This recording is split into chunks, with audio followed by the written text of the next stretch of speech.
course, I gotta check to see. All right. Good morning, everybody. Good morning, TikTok. Good morning, YouTube, and Twitch. Um,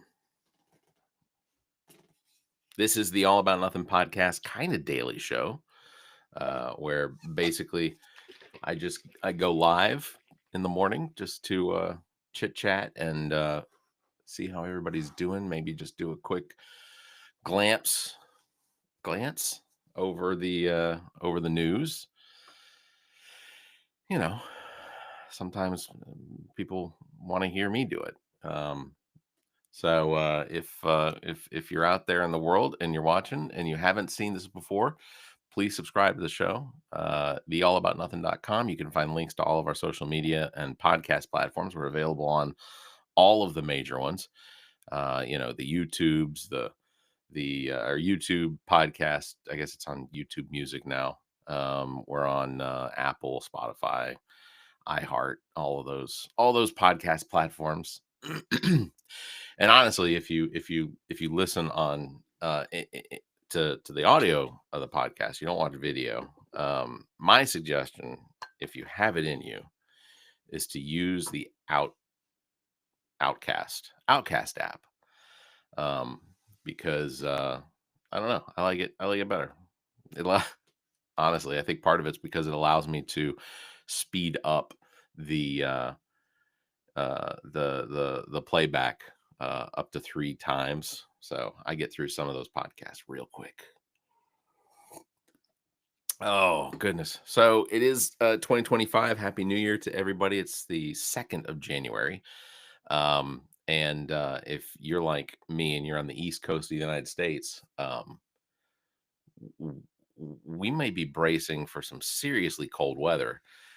If you have if you're on TikTok or Facebook or anything like that, the a lot of what we are a lot of what we're being thrust at us is that there's a serious cold snap coming, and not necessarily that it's going to be like in the teens and single digits and whatnot this far south, but that we'll see average colder temperatures ranging anywhere to 15 to 30 degrees in some places, as far as colder than normal.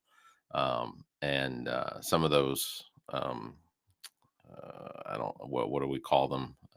Meteorologists. Sorry, I have a hard time with that. I can explain that. But some of these meteorologists are saying that the um, possibility of a potential uh, cold snap, with that cold snap, there's a potential of maybe some precipitation. So as far down, as far south as like northern Florida. So to include us here in South Carolina, I don't know. I like to see the snow, but I also like living in South Carolina where we see the snow and almost by default I don't know, it's gone. It's gone by midday. I don't know if that's gonna happen. I don't know if we're gonna see snow or not. I'm not a meteorologist. I have a full-time job that requires me to be accurate about things. So we will see. News in the headlines, of course, the Sugar Bowl was postponed yesterday. It did not happen last night because there was what they are deeming to now be a terrorist attack in New Orleans. Uh, I think that technically this would be a domestic terrorism attack because this was an individual who was a United States citizen. His name was Shamsed Din Jabbar. He was a U.S. Army veteran. He was a real estate agent. Apparently, he had fallen on some hard times financially. Don't know much in detail. Um, yeah, I wouldn't be surprised either. Joy, it's definitely entirely possible. Anyway, the you know his name alone, I think, gave Donald Trump uh, poise to decide, oh, this was, an immigrant of some sort, which, he's going to attack every immigrant he can. Um, yeah, that's my opinion. And this is for entertainment purposes. But you know, there's this automatic demonization of of immigrants. Now, yes, in New Orleans, Jabbar did have with him a uh, an ISIS flag, which I don't think you can order on Amazon. But this is an individual who, and I can't build a profile on this because I don't have that skill set. I can make unjust assumptions about uh, y- the potential, but this is an individual that was potentially radicalized. That I, you know, I've not been in the military. I've not. Um, I am not an individual who has any of that experience that has been to war, and I think that there's always the possibility that um, some of the things that happen during war can affect you. And I'm not making an excuse. That is not an excuse. I have said for many, many, many years, especially during a lot of all this political turmoil, that political violence, any violence, uh, is uncalled for. That absolutely, in no way, shape, or form, should anyone uh, use political violence or violence of any sorts to try and push their agenda. Um, not against, especially not against people that don't necessarily have a way of defending themselves in that situation, such as the Jabbar situation in New Orleans, where he took a truck and ran over a large group of people, and these are defenseless. No, no, they did not suspect that anything like this was going to happen, and just drove up onto the curb and started taking people out. And it is it's hard to believe that there are people that have those thoughts, and sadly, I think it's more often. I think there are more people that have those thoughts than uh, act on them. You know, I see sometimes things that people say on online that really strikes me as being just unhinged, and uh, in some cases would be potentially frightening. And yet, the things that they say don't lead to an actual act. And that's, I think, one of the most important parts to recognize, is that it doesn't necessarily mean that just because you have a lot of anger in you doesn't lead to an actual act on anything. And I mean, that's just about being in control, you know. So, as far as the New Orleans, the investigation will go on, and um, I think the likelihood is they'll probably build a pretty decent case around this being an act of domestic terrorism. Even though in the United States we do not have any laws classifying specifics to domestic terrorism, and I'd have to check the statistics, but sadly, I think that. Sadly, I think that most of the terrorism in the United States is domestic terrorism. It's an act of domestic terrorism. So it's just something to consider. Um, International terrorism is foreign-born terrorism is obviously something the United States should protect itself against, just like every nation has the right to protect itself against. Um, but here in the United States, most of the terrorism that we experience uh, is domestic. and maybe I'll pull the statistics on that and talk about that at some point here in the next episode.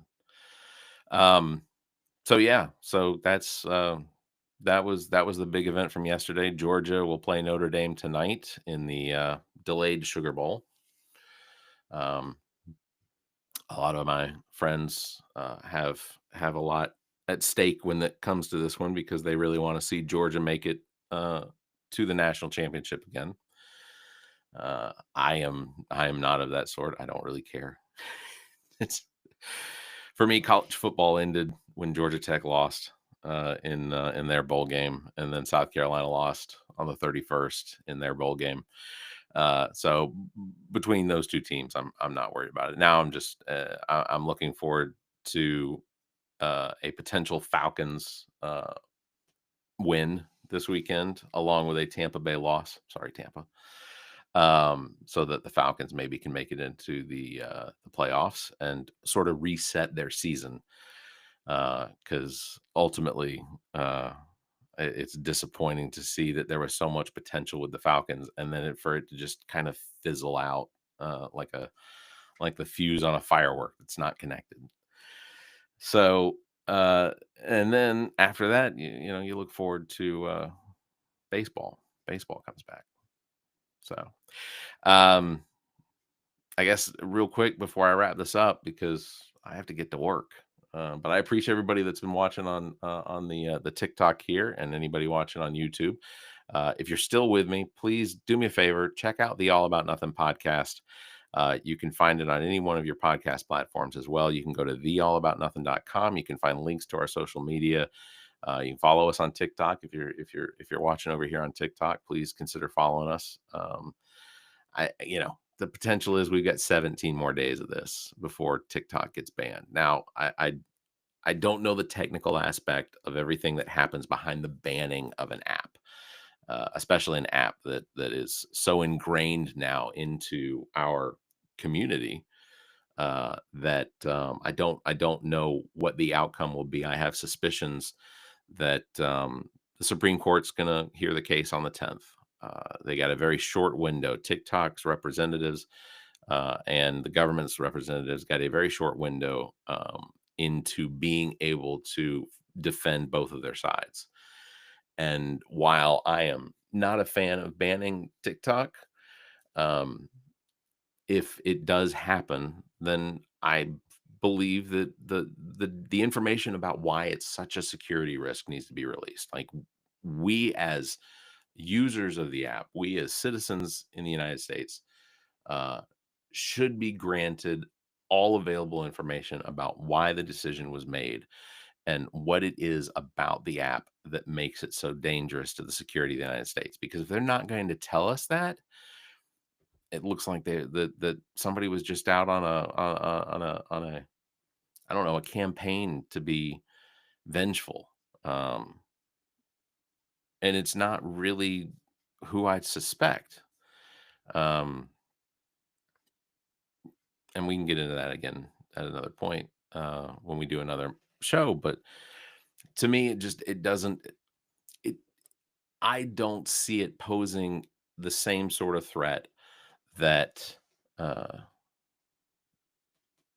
or a threat different than Facebook or different than Instagram or any of the other social media story posting sort of sites. You know, there are millions and millions of users that are actually, taking care of themselves as far as financially through TikTok. They go live and they're gifted stuff whatever on the TikTok and that turns into sort of a financial gain for them. There are people that benefit uh, through TikTok. They're small businesses. I mean, millions of small businesses around the country benefit from sales made on TikTok. And the idea that you would just cut that off, I mean, it has to be a boost to the economy, and taking that away is just going to create a void unnecessarily, unless it's an actual security risk. If it's an actual security risk, tell us. Tell us what that security risk is. That's all I'm asking. That's all I'm asking. All right. Well, I'm gonna get to work because that's what I do at my daily my daily job, the job that pays for me to be able to support. So, with that, I want to thank everybody that has watched. Thank you very much for listening.